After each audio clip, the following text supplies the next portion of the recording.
Welcome to Hip Hop Movie Club, where three old heads put their old heads together to vibe on some of the most memorable or forgettable hip hop themed movies of all time. And here's HHMC with your HHMCs, Boogie, JB, and Dino Wright. Season 3, Episode 6, Poetic Justice.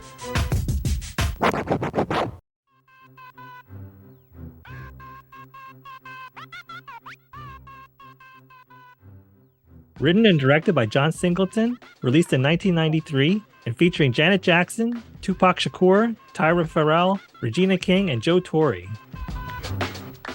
We'll answer the question, can a young couple overcome past tragedies and rewrite a brighter future?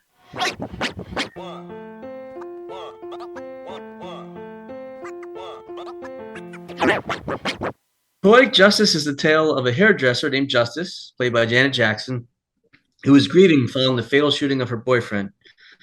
Justice joins her friend Aisha, Aisha's boyfriend Chicago, and Chicago's co-worker Lucky, played by Tupac Shakur, on a road trip from LA to Oakland. With poetry as her primary coping mechanism and interspersed throughout the film, we see if Justice is ready to open her heart again. So, Boogie, you want to kick us off? What are your greatest memories of this film, and what did you like about it? Yeah, I think the first thing that I always remember was that this was Janet Jackson's breakout performance. I mean, she's been in other roles like Penny on Good Times, and she's done guest appearances here and there, but this was her first major film role. So everybody was kind of curious to see how she was going to do, and I think she pulled it off. I think she was pretty convincing, and I think that the dynamic between her and Tupac was there. And everybody was kind of wondering how that was going to work out as well. It was like, oh, is this going to be like an oil and water situation, or is it going to be convincing? Is it going to be believable? And I think towards the end of the film, it actually blended together nicely. I like romantic stories. I don't always like to see the typical action flicks or things like that. So I think it was a decent take. I know John Singleton's main focus was to try to show a different perspective than his previous film, Boys in the Hood. So I think with that, it was good and refreshing to see something different. But yeah, I enjoyed the movie. There's some scenes in the movie that I can definitely relate to. We can talk about that a little later, but I think it was a good movie. I enjoyed watching it. It was good to see it after, I don't know how many years since the last time I've seen it. Mm-hmm. Yeah, Donna, right. I saw you nodding your head a little bit at some of the points Boogie was making. You concur on some things, or what were your I concur on the Penny in Good Times. That's the bulk of my Janet Jackson acting experience. Yeah. I think Janet Jackson did a really nice job. I did like the chemistry between her and Tupac. I had some other notes down. I mean, Q-Tip is in this. We love Q-Tip. We love Trap Called Quest. I had forgotten about that. I don't know how I had forgotten about that, but I had seen it so long ago. He played Janet Jackson's boyfriend, who was unfortunately gunned down in the beginning, and that leads to her retrospection, her reflection, her, using poetry as a coping mechanism. And she was kind of very introspective, reflecting a lot. What I really liked too is the poetry was all from Maya Angelou, and it says at the end, and she had a role as Aunt June as well, which was nice. I mean, to be able to honor her in this manner through film that will live forever was nice. Yeah. Maya Angelou was a national treasure. I mean, she was absolutely great with her poetry. I forgot to mention that was always something that I always admired about the movie, is that the poetry was Maya Angelou's, of all people. That was always cool. Yeah, that's great. I mean, when you combine legends such as Janet Jackson, Maya Angelou, Tupac, who was a huge part of hip hop culture, into one film, that's pretty incredible. Yeah. I enjoyed their chemistry also, Janet Jackson, Tupac Shakur. I don't know that their dialogue and the screenplay was all that great, I think. But, John Singleton was 25 when he made this movie. So when I was 25, I wasn't doing nothing this important. But I didn't love this movie. I liked it, but I think there was a lot of things that felt kind of long, and it didn't quite hang together. But Certainly, Janet Jackson as an actress is sneaky good, and Tupac is great. He's a great actor. He was a great actor, and you could see it in this movie. Even though he didn't have much to work with, you could definitely see that he had the goods. Yeah, definitely, definitely. I like how the relationship between them progressed though from their initial contact while he was delivering mail and was trying to kind of get with her in the beginning, and even after that to how they had their first argument scene, when they were driving and he was trying to be friendly and she didn't want to be bothered, and they ended up butting heads extremely badly, to how it got to the end. You're like, oh, okay. Because I think through the whole movie though, even though regardless of what he said or how he approached her, you could tell that he was into her from the beginning.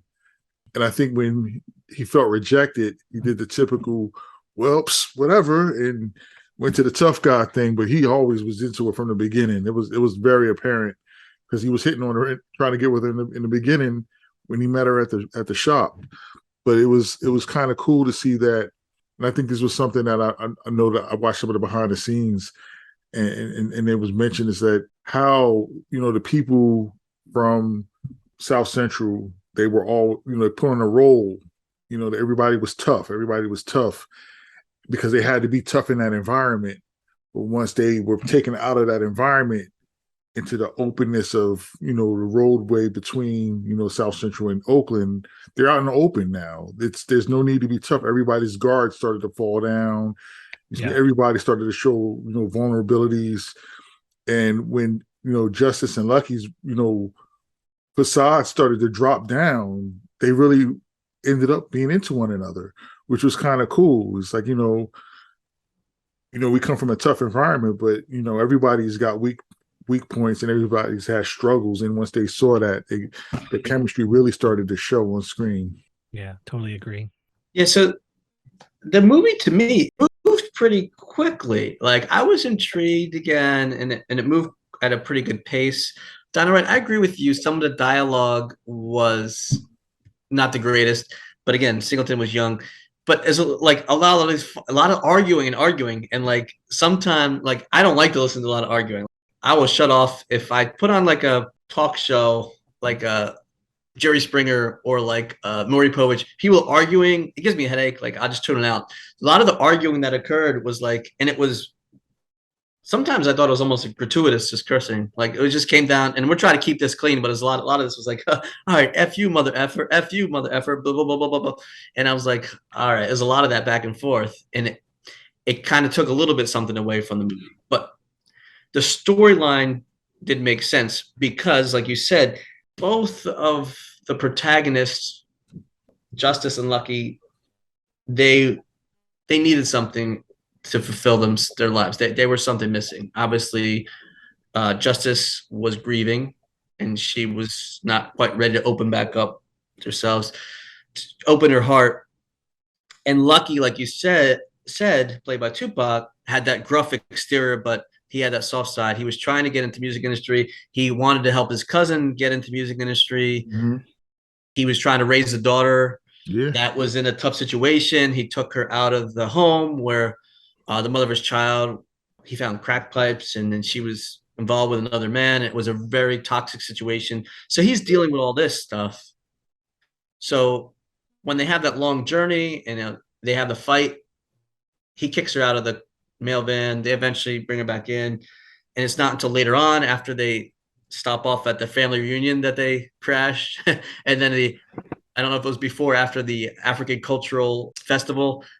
And then they start opening up to each other. And then I think it really is fulfilling. Yeah. You notice that when Aisha and Chicago, when they started to butt heads, it started to get really nasty. Lucky wanted no parts of it. He's just like, hey, listen, that's between them. I have nothing to do with it. As soon as Justice got out there and Chicago, got up in her face, Lucky sprang into action. Yep. It was real. It was like, oh yeah, not my girl.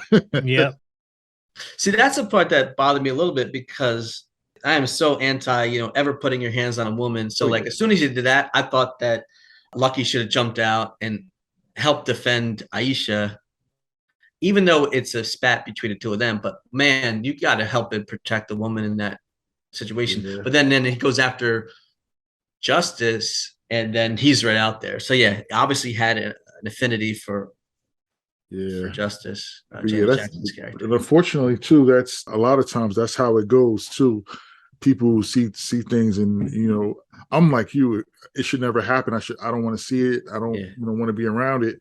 And somebody's got to do something. But a lot of times, people are kind of hands off with it. That's true. Yeah. So yeah, the fact that they kind of open up at that point towards the end of the movie, and they fall for each other, Justice and Lucky. It is revealed. Justice reveals that her mother committed suicide when she was young. She was named Justice because she was in law school when she had her. So it was kind of challenging upbringing. And then she lost her mother at a young age. The grandmother had given her the home that she lived in. So all that stuff comes out. Lucky opens up a little bit as well. And so you see, yeah, we come from different backgrounds, but we all have our challenges that they definitely could help each other in that regard. I mean, I thought there was some funny when they landed upon the Johnson family reunion. I thought that was funny, pretending to be just the cousin, and the one guy's, "Hey, cousin, how you doing, cousin?" That was funny. That was probably my favorite part of the movie. I think these road kind of films, you got to have these like wacky adventures that make the road trip worth it, and that was certainly hit. Just like walking up, like, "Oh, hey, haven't seen you in a long time. How you been?" Yeah. Funny story about that. Funny story about that whole scene. So I actually did that before. A week before seeing Poetic Justice in the theater. Oh my God.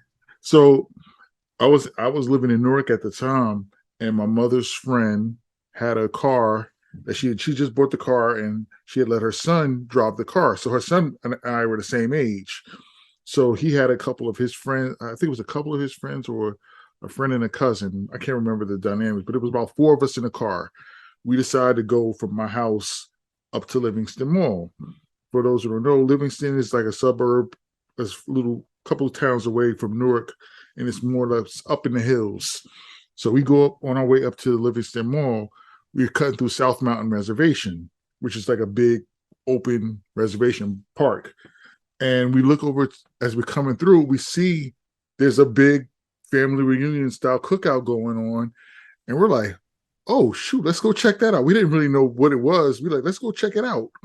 So we parked the car, we get out, and we're just walking through. And it's like, come to find out, there was a family function. But we were like, hey, we're the cousins. We came to get some food. And we're hanging out. They're giving us plates of food and stuff, and we're hanging out. I think we were there for maybe about half an hour or so. They'd be all right, guys, see you later. Hop back in the car and go up to the mall. That's amazing. A week later, I remember I'm sitting in the movie theaters watching Poetic Justice, and that scene comes on. I think I was the loudest person in the theater. I was screaming at the top of my lungs laughing because I'm like, oh my God, I just did that. Oh my God. Art imitates life. We just did that a week ago. That's great. I always wanted to do that, and then seeing that, and then seeing Wedding Crashers with Vince Vaughn and Owen Wilson, and they make a living off of doing that. And I never thought to do that. Like the Filipino parties and stuff, I could probably do that, but never thought to do that. Yeah, you probably could. Yeah. No, I could. I got my scrubs. It was funny. My family knows I talk to everybody. I try to be very personable. I could probably schmooze my way into something if I was at a community park or something like that. How you doing? Yeah, blah, blah. It's been a long time. Yeah, long time. I'm third cousin on the bride's side. That's cool. That was kind of funny. Yeah, that was one of the highlights of the film. Cut and Pete. Cut and Pete. They're playing. They're playing cards too. Oh man. Yeah, but in the movie, their stay is short lived as Yeah. Aisha drinks too much, or she starts flirting with one of the guys at the party, and then Chicago gets jealous, and then a little scuffle ensues, and then the one cousin from the family was like, "Wait, what's going on here? This isn't right." And then they're gone, but they did get their food, and I think Lucky took some for the road as well. Get some, yeah, he said, "Can I get some of this to go?" Yep. Couple plates. Oh man, That's so Oh good. man, that good was funny. stuff. Yeah.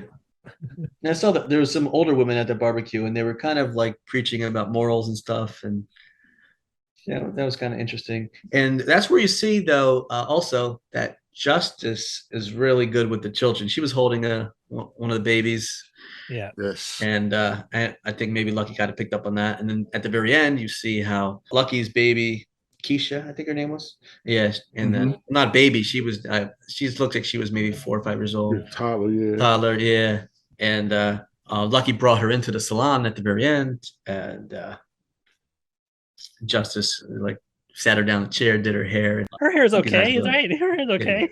yeah. It's not. Yeah, she's Yeah, like, what are you doing with her hair? that scene was very significant too, because he went to apologize to her for the way he acted after cousin was murdered, but he not only apologized, but he took a piece of him with him. Like he took his daughter. He's like, this is he brought his daughter along and said, look, I'm serious. Like, I'm here. I'm apologizing. This is my daughter.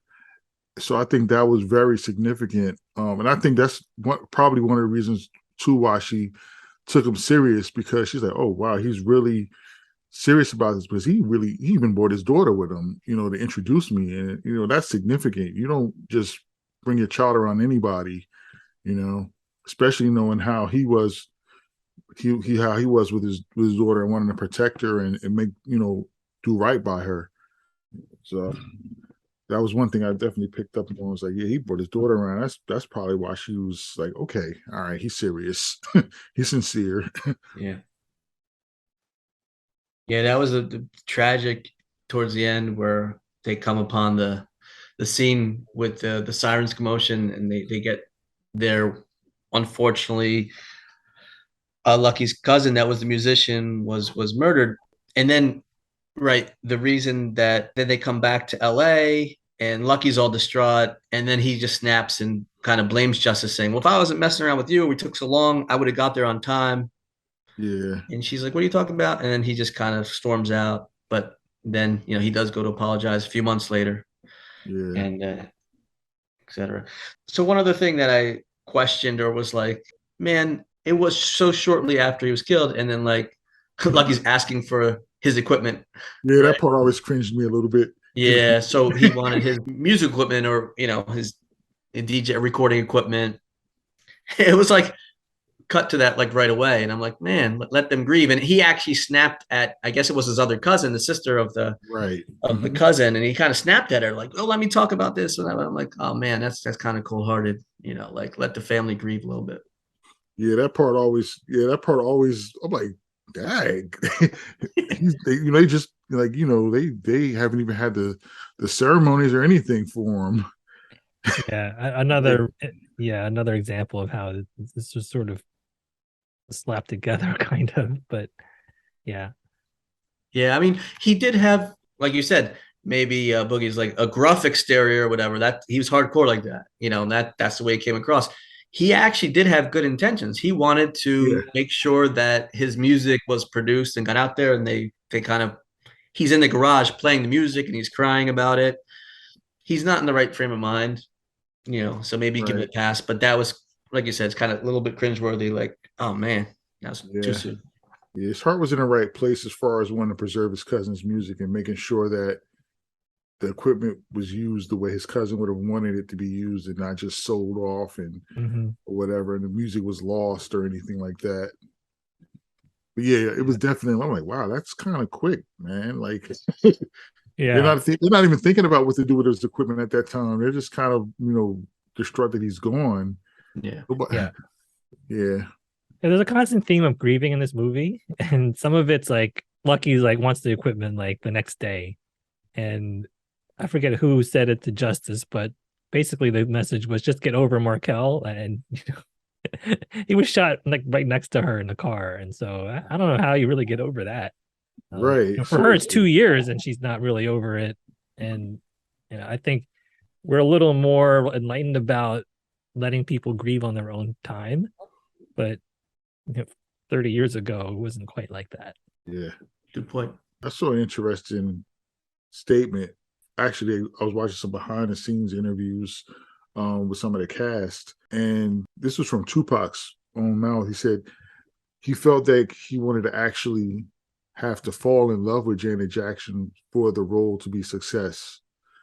And he's like, he said, I want to do this right. And I want it to come across as authentic. I want to actually feel like I've fallen in love with her. And then afterwards, he said, I feel like I actually did fall in love with her during the filming, and that we broke up once the filming wrapped up. Wow, I hadn't heard that. Yeah. That's really diving into a role. Yeah, that was really deep. I was like, wow, really? I know I had a crush on Janet Jackson back in the day, envisioning being, Michael Jackson's brother-in-law, How's that going to work out? Man, listen, still got a crush on Janet Jackson. Yeah. You get Tito Jackson too. You get Tito. Get Marlon. Yeah. Yeah. LaToya. You can be LaToya Jackson's brother-in-law. Jackie. Pretty good deal. Jackie. Yeah. Now, I was reading some other interesting facts too, that John Singleton really wrote the role of Justice for Janet Jackson, but he did have Jada Pinkett and Lisa Bonet and Monica Calhoun all audition for the role as well. Although he did have Janet Jackson in mind, she ultimately got the role. But I was reading that. That was interesting to me. And that Ice Cube was offered the role also, but he wasn't ready to do romantic roles. Saw that also, yeah. It's funny. I couldn't have pictured that Ice Cube at that time playing that role either. No, he needed to coming fresh off of playing Doughboy. Yeah. It's like, no. That's a lot of cognitive dissonance for people to go from Doughboy to Lucky in just one movie. Yeah, that's funny.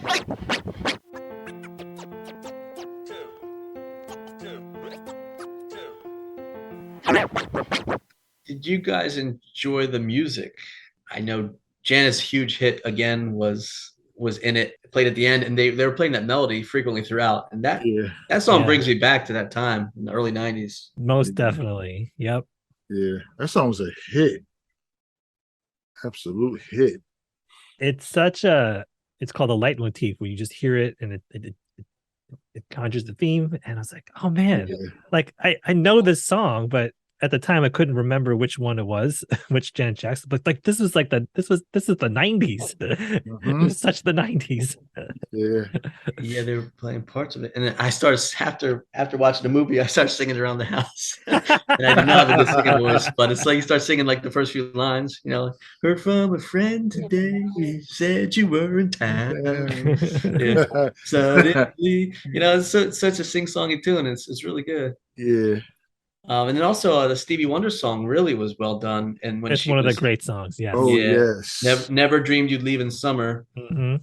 And it was really a part when Janet Jackson's character was really being reflective and kind of crying in the mirror. Even in the beginning, going from Between the Sheets by the Isley Brothers into Benita Applebaum, like, whoo. Yeah. Like this sounds like my Spotify playlist or something. Do a little TLC up in there. Mm-hmm. Yeah. Yeah, definitely thumbs up on the music. Yeah, the music was good. And how could it not be? It was Janet Jackson and Tupac in a movie. It was meant to be. Meant to be. Yeah, well done by Stanley Clarke, who did the music for this movie. And the movie did pretty well in the box office. So it was interesting. I was looking at the budget was listed at 14 million. It garnered 27.5 million. And I'm thinking like there wasn't any major explosive or anything, but I guess the budget, they probably had to pay Janet and maybe Tupac a lot of money because they're huge names. They were at the peak. Don't forget Tone Loc was in this movie, man. Tone Loc was in it, yes. Yes. Oh my goodness, that scene right there. Let's please talk about that scene for a second.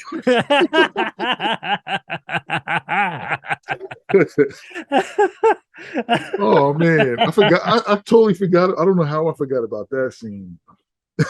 When Lucky goes to check in, he was just checking in on his daughter.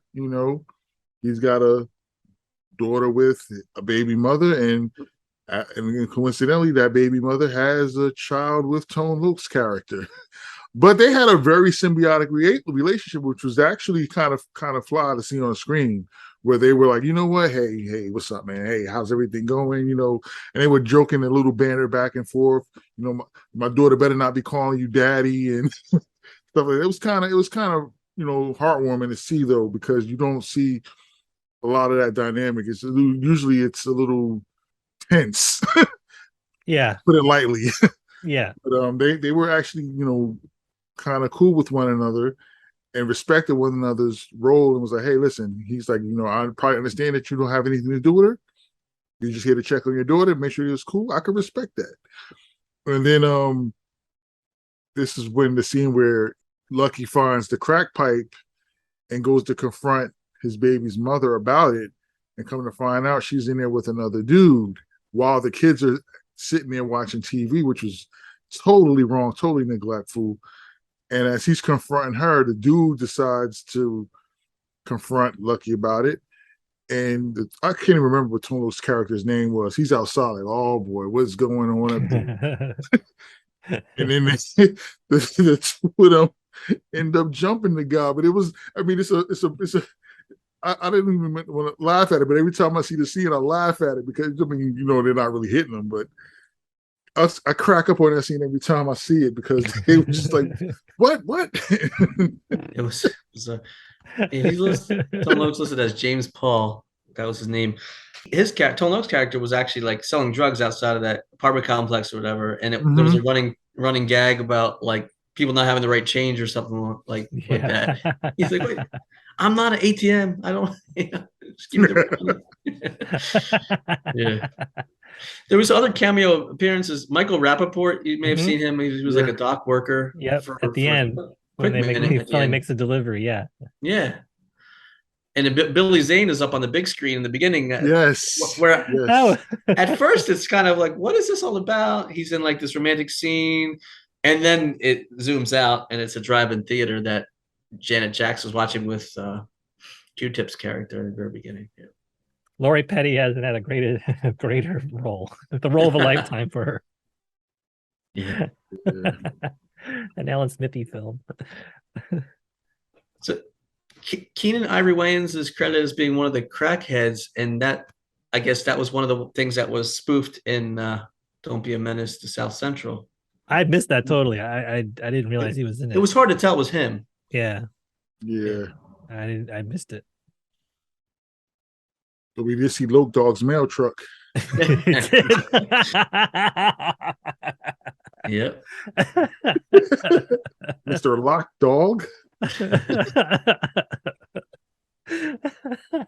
Oh man, that's good.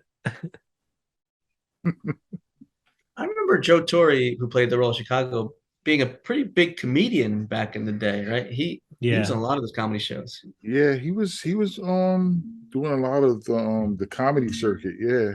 At that time, he took over Def Comedy Jam. Yep. After Martin Lawrence.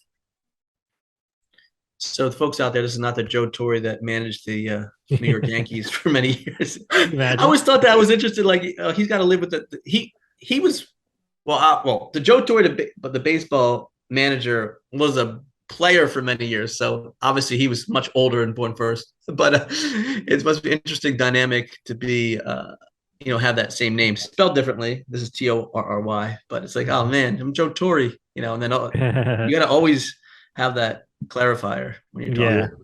I always thought that was funny that they had the same name. Yeah.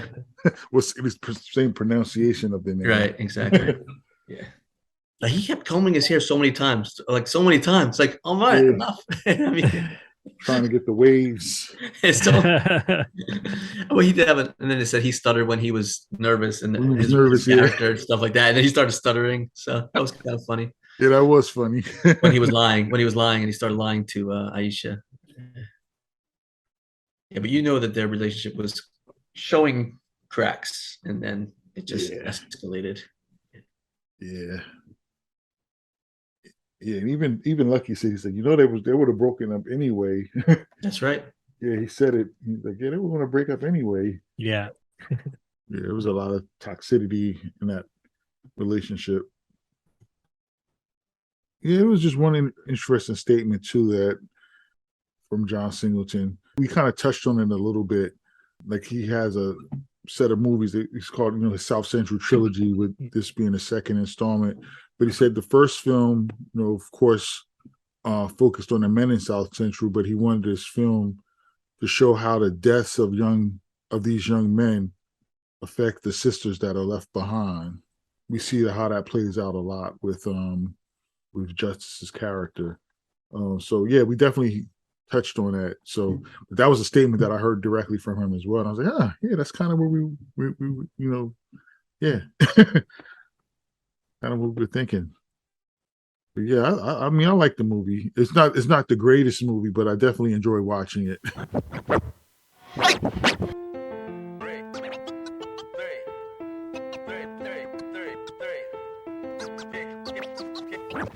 Yes. So let's go around and give our overall ratings. And so Boogie, I know where you're going with this, but would you say bring that funky flick back? Bring that funky flick back, or leave it in the vault? Yeah, I mean, like I like I said, I don't watch it like all the time, but it's every now and then I like to watch it. It's been maybe about at least 10 years or more since I've seen it. So yeah, if I can't watch it every day, but yeah, bring that funky flick back. Dino, right? Despite my problems with it, I'm going to bring this funky flick back. Yep. And I'm also going to vote to bring this funky flick back, if only for the fact that there's legendary folks in it. The restoration of poetry of Maya Angelou, who's a national treasure, like you said, and Janet Jackson and Tupac. I got to bring it back.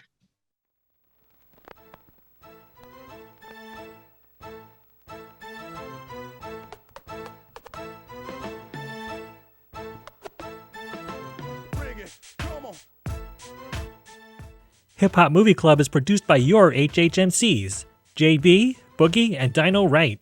Theme music by Boogie. Special thanks as always to Susan, Towanda, and Alice. Check us out on TikTok and Instagram at Hip Hop Movie Club.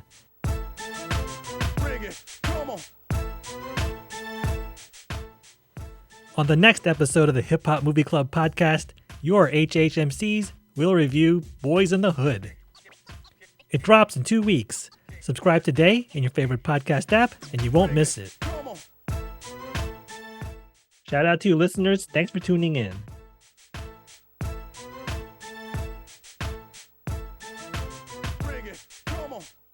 And remember, don't hate, invigorate.